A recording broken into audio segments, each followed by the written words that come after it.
Pour le match de dimanche à 14 h à Guy Boniface entre le Stade Montois et La Rochelle. Et qu'est-ce qu'on fait maintenant? On parle de Stade Montois à La Rochelle, justement, dimanche, 14 h. Hein, n'oubliez pas, si vous arrivez à 15h30, il y aura une grosse partie qui sera déjà faite. Alors il y a opposition a priori solide entre deux équipes qui ont le potentiel pour jouer les premiers rôles, qui avaient l'ambition en l'intersaison de se profiler déjà sur les demi-finales. Aujourd'hui, La Rochelle est 13e au sortir du top 14. Une victoire pour 2 défaites, tout pareil que le Stade Montois, 11e avec un compteur identique. Le Stade qui a gagné face à Tarbes, mais perdu à Aix et à Grenoble, rapportant toutefois de l'Isère un point de bonus défensif. Un peu de garantie quant à la forme de son pack. Il est vrai que ça a été mieux à Grenoble que ça n'avait été à Aix-en-Provence, où Mont-de-Marsan avait pas pris la grêle, mais peu s'en faut. Tout au moins, le Stade Montois avait été vraiment châtié en mêlée. Pour autant, Gérard, à La Rochelle, tout va pas très bien. Le président Vincent Merlin grogne. Il semble bien qu'il n'y ait plus qu'un hiatus entre les joueurs et les techniciens. Alors, est-ce que l'orage est annoncé sur De Flandre? L'orage pètera sur De Flandre si La Rochelle ne ramène pas un résultat de Mont-de-Marsan. Ça, je crois que... C'est quoi le résultat? C'est bonus défensif ou victoire? Ce sera, je pense qu'ils vont jouer la victoire. Mais bon, un bonus défensif calmerait peut-être les velléités de révolte qui peuvent gronder du côté en marge de l'équipe, parce que je crois que les dirigeants sont déçus de ne pas être dans le haut du tableau dès le départ. N'oublions pas que Vincent Merlin a annoncé qu'ils seront champions de Pro D2 et que le potentiel est à la hauteur de l'ambition, puisqu'ils ont doublé ou triplé tous les postes. C'est vraiment le plus gros potentiel, le plus gros effectif de Pro D2 aujourd'hui. Mais sur le terrain, c'est pas le cas. Donc il se passe quelque chose, c'est très simple. C'est qu'en début de saison, Patrice Colazo et Fabrice Ribeiro, les deux nouveaux entraîneurs, ont osé annoncer haut et fort, nous allons tout changer. C'est-à-dire changer la méthode, changer le système de jeu que l'an dernier, que David Darry et Serge Mignard avaient mis en place depuis 6 ans. Voilà. Donc c'est osé comme pari. Et ce pari, pour l'instant, il n'a pas payé parce que les joueurs sont un peu perdus sur les repères, ils se retrouvent pas. Ils ont pris l'eau face à Albi, hein. Commettent des fautes. Alors, où se situe le malaise? Je ne sais pas. Il y a des joueurs qui jouaient pas l'an dernier et qui sont revenus en grâce. Bon, tout ça pose, semble-t-il, un problème de compréhension dans le système de jeu. Il y a vraiment c'est pas le La Rochelle tel qu'on l'attendait. Ça, c'est clair. Et donc, si à Mont-de-Marsan, il n'y a pas une réaction par rapport à ce match Albi, je crois qu'à la suite du match Albi, il y a des joueurs qui ont été sanctionnés. Sanctionnés, ça veut dire mis au frigo. S'il n'y a pas de réaction... C'est Léon Paulou et Le Coul, ça, en l'occurrence. Hein. Le Coul n'est pas dans le groupe. Est-ce que c'est ça? Est-ce qu'il est blessé? Je ne sais pas trop, mais bon.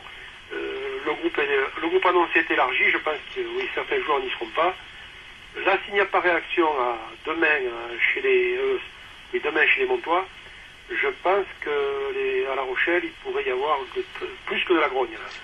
Alors les Montois, eux, ils ont fait jouer Acosta, Juan José Acosta, le pilar d'1m85 et 129 kg, qui est arrivé le mardi précédent, premier entraînement. Il a fait 2 entraînements, il a joué. Bon, il n'est pas encore au fait des arcanes de la mêlée européenne, c'est sûr, mais Dalmazo était plutôt satisfait de la première prestation. Il y a du boulot, certes. On va saluer, parce que c'est la formation montoise, la bonne entrée de Thomas Borde, qui a été bien en touche, le petit Borde. Et puis le gros pied de Jean-Baptiste Claverie. Alors lui aussi, il est jeune, il sort de la formation montoise, il lui faut du temps. Mais par contre, des coups de pied à 55 mètres, 60 qui passent entre les perches, il y en a besoin d'un buteur de ce type-là. Et puis il y a besoin aussi des transversales, quoi. Il fait du McIntyre quasiment, il est capable de filer un coup de papate de 50 mètres en diagonale et qui va en touche. Ça aide beaucoup. Pour autant, les Montois se sont, comment dirais-je, dynamité l'âme pour aller chercher le point de bonus défensif et marquer ce dernier essai. Il y a eu la pulsion, il y a eu un supplément d'âme en deuxième mi-temps, heureusement, parce que c'était quand même bien terne en première mi-temps. Qu'est-ce qu'il se passe? Comme l'année dernière, ils gagnent à Grenoble, et puis après, ils prennent la rouste, et puis ils finissent demi-finalistes. Ben voilà. Oui, si tu te rappelles, l'année dernière, ils gagnent à Grenoble, ils perdent 4 matchs en suivant. Donc là, on reprend un peu le même schéma, mais c'est pas la même configuration, parce que l'an dernier, ils n'étaient pas bougés à mêlée comme cette année. Bon, tu me diras, j'ai suivi ça de près, de loin, mais j'ai comme l'impression qu'il y a quelques problèmes de cohésion au niveau des phases statiques devant. D'accord? Et ça se passe dans la tête. Je pense que psychologiquement, il y a certains joueurs qui sont hors du coup. Psychologiquement, je parle. Peut-être physiquement aussi. On sent aussi l'absence dans les lancers en touche de Pieter Grobler, qui a été opéré de l'épaule. Oui, voilà. Peter Grobler pour assurer les lancers, peut-être Bérec qui était le papa du pack, qui sécurisait tout ça, qui permettait à certains joueurs de s'extérioriser, de jouer à leur meilleur niveau. Je sais pas. Je sais Darro a été blessé, j'ai pas vu les matchs, aussi touché à la cheville. Oui. Tout ça, ça contribue quand même à peser. Je voudrais parler un tout petit peu de La Rochelle. La Rochelle, je me demande, tu sais, des équipes qui descendent de top 14, oui, elles sont toujours Béziers, Toulon, on va être champion du monde. Agen. Voilà, ils ont 4, 5, 6 matchs, Auch, ouais, tout ça. Ils ont eu 5, 6 matchs pour se remettre dans le bain. Et voilà, bon, c'est peut-être... Et heureusement que notre ami Léopoldou va jouer. Il va prendre un carton jaune ou un carton rouge. C'est pas sûr qu'il joue, justement. On l'aime tant parce qu'il sort au bout d'un quart d'heure, en général, il prend 10 minutes. Et puis après, on le sort en deuxième mi-temps parce qu'il est près du rouge. Le Stade Montois, c'est donc qu'il est fébrile. Pas vraiment encore dans le sens de la marche. Avis du capitaine et troisième ligne, Julien Tastet, sur l'enchaînement de 2 gros matchs à la maison pour terminer le premier bloc de 5 matchs. Ce sera La Rochelle dimanche et Bourgoin en suivant. On écoute le Julien Tastet.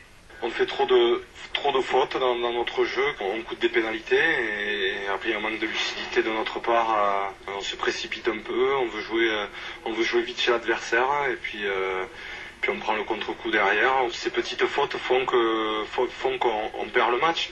Donc il va falloir gommer ça au plus vite si on veut pouvoir rivaliser avec les meilleurs. Se remobiliser, gommer tout ça pour aller chercher des victoires par la suite. Voilà, c'est Julien Tastet, le capitaine et troisième ligne du Stade Montois. Il a résumé la situation. Il faut moins d'indiscipline, plus de rigueur, un supplément d'âme, plus d'abnégation.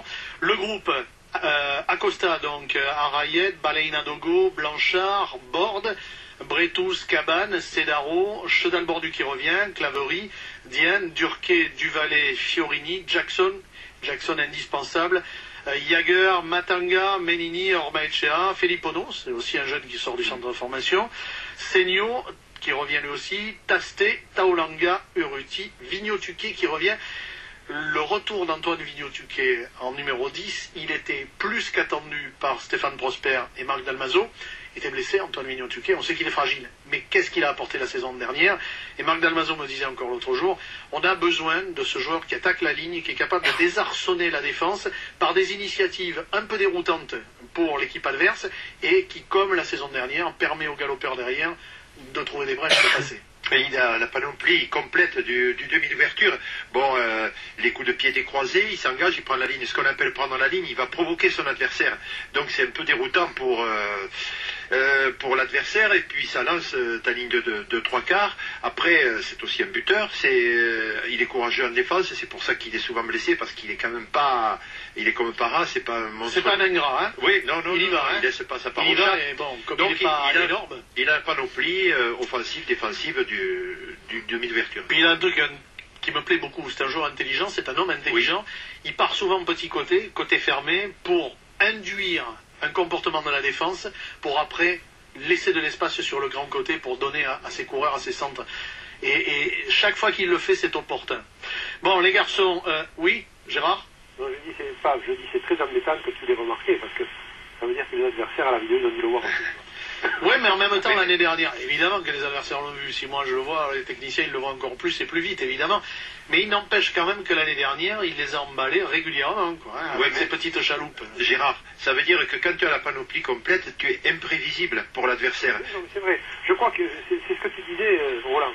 Je crois qu'il est plus dans le registre d'attaquer la défense, il est sûrement plus efficace que Thibaut, quoi, Duvalet, qui lui joue plus loin de la défense, et c'est un autre style de joueur.